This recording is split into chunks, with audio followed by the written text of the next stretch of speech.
Alrighty, today was the Awana Comic Con in Sonora, May 26th, 2025. And it was a wild ride.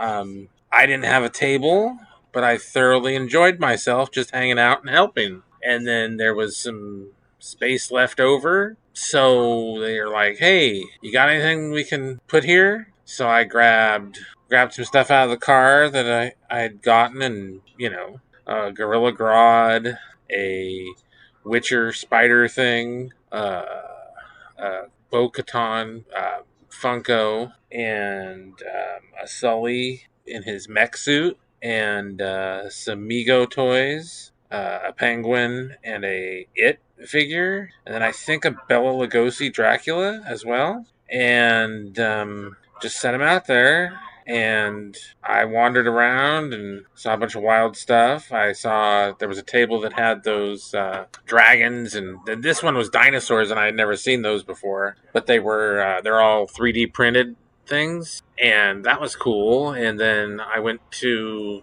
a guy that I buy toys from, and I got a Tron figure that'll be shown at the end, and then a Red Hood Mego figure. And then I later went back and got the gal from the Ninja Turtles that was on the cover of the first issue that is comic book size, I believe. With those weird, Kirby-esque kind of helmet kind of things, which that was cool. And I got a deal on them. And then and they're not pictured, and I don't know why I didn't do it, but I tore them out of the packaging. A 3 3/4 scale Mel from Firefly, and a gentleman from Buffy, or whatever, some ghoul looking thing, and then a Kaylee from Firefly, but it was 6-inch scale, and I got a Pumpkinhead figure from the old McFarlane Monsters, and I ripped them all open. And I didn't get pictures because, why not? Who cares? It's all right. And just kind of wandered around and just tried to have fun, not really, doing anything, just hanging out and BSing about comics. And I was helping my buddy Ray, and I was explaining comic book stuff to people, and comic book stuff that Ray didn't remember or know about. Some stuff about Spider-Man and some X-Men. He had a block of X-Men books, and before issue 200, these were early 80s. So, and then I got into a discussion with somebody about direct market books versus newsstand editions, and he didn't understand what they were, what the difference was, and so I had to show him.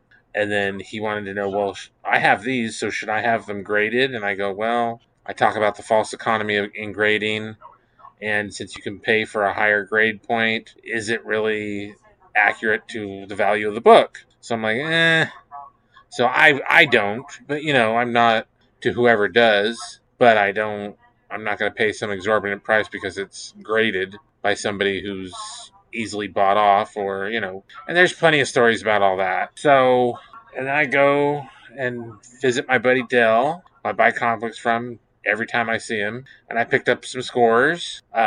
Swamp Thing 1, Swamp Thing 7, first appearance of G.I. Robot, a Johnny Quest book, but Dave Stevens, but not one of his girly covers. And what else did I buy? I don't know, but I got a deal, and I, helped Buddy out. And, I just enjoyed not having to have a table and not having to be on, like, and have to deal with the horde. And there was a Starfire that was almost convincing, but I had to give it a 50-50 split. And then me and my buddy Augustus kept talking about it, and he got to 70, and I was 80% that it was a guy, and he was 70%. And so then we ended up talking to Ziggy, who was, and he's like, oh yeah, that's a guy, because he went into the men's bathroom. I'm like, oh, well, that'll sell it, right? So, and then there were some other gals with some rather flamboyant costuming, but the best costume was the Death Punk guy. And then there was another guy with a Riddler costume. It was a coat with a purple tie and pants, and that was cool too. Um, just the Comic Con. It was kind of busier than I expected it to be, so that's good. But I'm not, just we just talk about stuff and not a lot of Transformers or Transformers that I was interested in. I think there was a Knight Rider, whatever the Knight Rider one is, and some Shattered Glass Ratchet, which I don't like those boxes because I can't see the figure. So I'm like, I know of Shattered Glass. I'm not gonna play. And then there was a Sand Trooper in the classic Kenner style, and a lot of overpriced open figures or unboxed figures, or maybe I'm just not charging what I should charge for them, or I don't know. But it was a good time. I enjoyed myself, and then we went and had Hong Kong for dinner, and it was a good time. So next year it is going to be on May 31st instead of Memorial Day weekend. So hope to see you there. Like, share, subscribe.